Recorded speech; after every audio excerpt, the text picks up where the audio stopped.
ایک شخص رسول اللہ صلی اللہ علیہ وسلم کی خدمت میں حاضر ہوا اور اس نے اپنے بوڑھے باپ کی شکایت کی، یا رسول اللہ صلی اللہ علیہ وسلم، میرا باپ مجھ سے پوچھتا نہیں اور میرا مال خرچ کر دیتا ہے۔ آپ صلی اللہ علیہ وسلم نے اس کے باپ کو بلوایا۔ جب اس کو پتہ چلا کہ میرے بیٹے نے رسول اللہ صلی اللہ علیہ وسلم سے میری شکایت کی ہے تو وہ دل میں رنجیدہ ہوا اور انتہائی دکھی ہوا، اور اسی کیفیت میں رسول اللہ صلی اللہ علیہ وسلم کی بارگاہ میں حاضری کے لیے چل پڑا۔ چونکہ عرب کی گھٹی میں شاعری تھی تو راستے میں دل میں کچھ اشعار پڑھتے ہوئے پہنچا۔ ادھر دربار رسالت معاد صلی اللہ علیہ وسلم میں پہنچنے سے پہلے سیدنا جبریل علیہ السلام آپ صلی اللہ علیہ وسلم کی خدمت میں حاضر ہوئے اور عرض کیا، یا رسول اللہ صلی اللہ علیہ وسلم، اللہ تعالیٰ نے فرمایا ہے کہ اس کا معاملہ بعد میں سنیے گا، پہلے اس سے وہ اشعار سنیں جو یہ دل میں کہتا ہوا آ رہا تھا۔ جب وہ حاضر ہوا تو آپ صلی اللہ علیہ وسلم نے فرمایا، تمہارا معاملہ بعد میں سنا جائے گا، پہلے وہ اشعار سناؤ جو تم دل میں کہتے ہوئے آ رہے تھے۔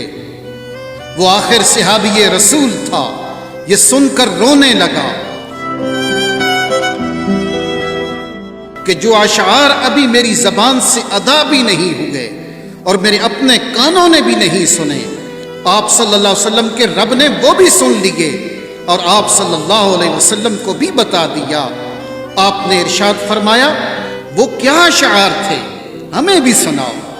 اس صحابی نے اشعار پڑھنا شروع کیے جنہیں سن کر پتہ چلتا ہے کہ وہ کس قدر جذباتی کیفیت اور دکھی دل کے ساتھ دل میں ادا کیے ہیں۔ ان اشعار کا اردو ترجمہ یہ ہے، اے میرے بیٹے، جس دن تو پیدا ہوا ہماری محنت کے دن اسی وقت سے شروع ہو گئے تھے۔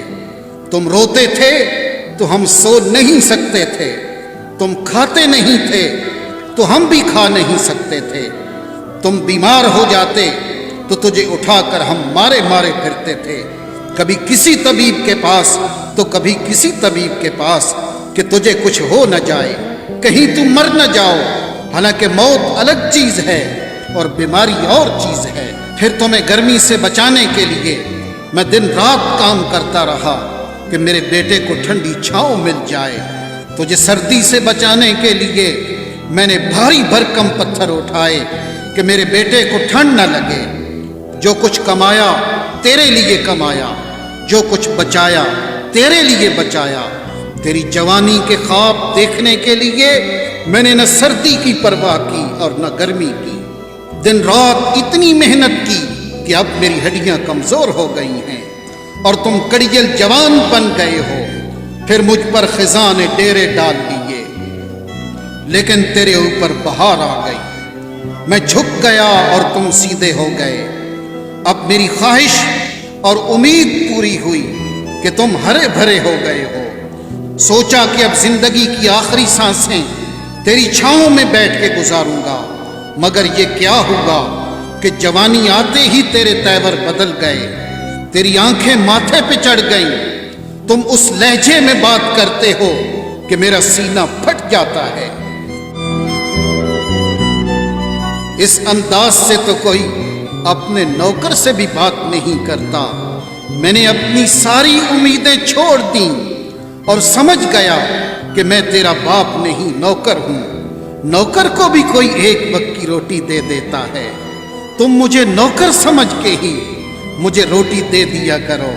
یہ اشعار سناتے سناتے بوڑھے باپ کی نظر جب رسول اللہ کے چہرے انور پہ پڑی تو دیکھا کہ آپ صلی اللہ علیہ وسلم اتنا روئے کہ آپ کی داڑھی مبارک تر ہو گئی۔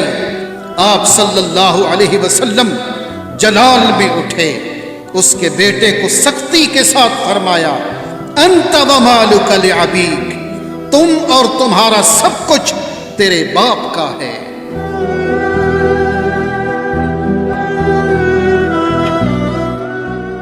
والدین کے ادب و احترام کا حکم اللہ رب العالمین نے دیا، وَقَضَىٰ رَبُّكَ أَلَّا تَعْبُدُوا إِلَّا إِيَّاهُ وَبِالْوَالِدَيْنِ احسانا، اور آپ کے رب نے حکم فرمایا ہے کہ تم اللہ کے سوا کسی کی عبادت مت کرو اور والدین کے ساتھ حسن سلوک کیا کرو۔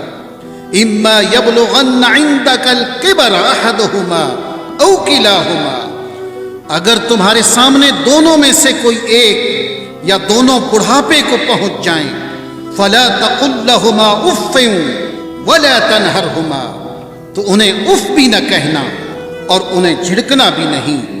وقل لہما قولا کریما، اور ان دونوں کے ساتھ بڑے ادب سے بات کیا کرو۔ واخفض لہما جناح الذل من الرحمہ، اور ان دونوں کے لیے نرم دلی سے عاجزی و انکساری کے بازو جھکائے رکھو۔ وقل رب ارحمہما کما ربیانی صغیرا، اور عرض کرتے رہو اے میرے رب ان دونوں پر رحم فرما جیسا کہ انہوں نے بچپن میں مجھے پالا تھا۔